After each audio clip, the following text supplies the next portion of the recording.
ఇక కన్యా రాశి వారి యొక్క ఫలితాలు. ఆకస్మిక ధన ప్రాప్తి కనపడుతోంది. మొండి బకాయిలు వసూలవుతాయి. బంగారపు ఆభరణాల మీద ఉండేటటువంటి లోన్లు ఏమైనా ఉంటే కనుక క్లియర్ చేసే ప్రయత్నం చేసుకోగలుగుతారు. ఆర్థిక క్రమశిక్షణ, డబ్బుల్లో ఖర్చులు తగ్గిస్తారు చెప్పచ్చు. విద్యార్థులు కోడింగ్ కానీ, గ్రాఫిక్స్ కానీ, డిజైనింగ్ కానీ ఇలాంటి వాటిలో అద్భుతంగా రాణిస్తారు. నిరుద్యోగులకి ఇంటర్వ్యూల్లో సెల్ఫ్ కాన్ఫిడెన్స్తో సమాధానాలు చెప్పడం వల్ల ఉద్యోగాలు వస్తాయి. ఉద్యోగస్తుల్లో టీమ్ లీడర్గా ఎదగలిగే పరిస్థితి కనపడుతోంది. అధికారులు మెచ్చుకుంటారని చెప్పొచ్చు. వ్యాపారస్తులకి సోషల్ మీడియాలో ప్రమోషన్లు చేయడం వల్ల మీ వ్యాపారాలు వృద్ధవుతాయని చెప్పొచ్చు. అలాగే కస్టమర్ ఫీడ్బ్యాక్ కూడా అర్థం చేసుకుని వ్యాపారాలు మార్పులు తెచ్చుకోండి. స్త్రీలు ఉద్యోగపరంగా, వ్యాపారపరంగా అద్భుతంగా రాణిస్తారు. అందం పట్ల ఆసక్తి కూడా పెరుగుతుంది. విదేశాల్లో ఉండే భారతీయులందరూ కూడా ఉద్యోగ అవకాశాలతో పాటుగా ఉద్యోగ మార్పులు, గృహయోగాలు కనపడుతున్నాయి. ప్రయాణాల్లో కొత్త విషయాలు తెలుసుకుంటారు. కొత్త వ్యాపార ఆలోచనలు కూడా మీకు వస్తాయి. కుటుంబంతో కలిపి ఇంట్లో పూజల్లో పాల్గొనడం కానీ, ఆలయ దర్శనాలు చేయడం కానీ కలిసి వస్తుంది.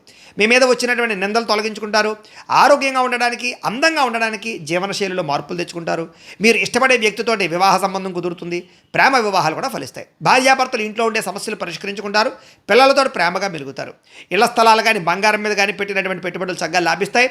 సమాజంలో మీకంటూ ఒక ప్రత్యేకమైన గుర్తింపు ఖచ్చితంగా వస్తుందని చెప్పొచ్చు. మీకు ఆంజనేయ స్వామి అంటే ఇష్టమైతే కనుక ఆయన్ని తలుచుకుని ఒకసారి లైక్ చేయండి. ఆయన ఆశీస్సులు లభిస్తాయి. అలాగే రేపటి రాశి ఫలం కూడా మీకు రావడానికి సబ్స్క్రైబ్ చేసుకుని ఫాలో అవ్వండి. ఇక్కడ కనపడుతున్నటువంటి ఈ లింక్ మీద మీరు క్లిక్ చేసినట్లయితే మీకు ఈరోజు ఇంట్లో ఆంజనేయ స్వామి వారికి పూజ ఎలా చేసుకోవాలో వీడియో వస్తుంది. ఆ వీడియోని ఎదురుకుండా పెట్టుకుని ఇంట్లో ఈరోజు ఆంజనేయ స్వామి వారికి పూజ చేసుకోవడం వల్ల మీకు ఈరోజంతా శుభప్రదంగా ఉంటుందని తెలియజేస్తూ లైక్ చేయడం మాత్రం మర్చిపోకండి.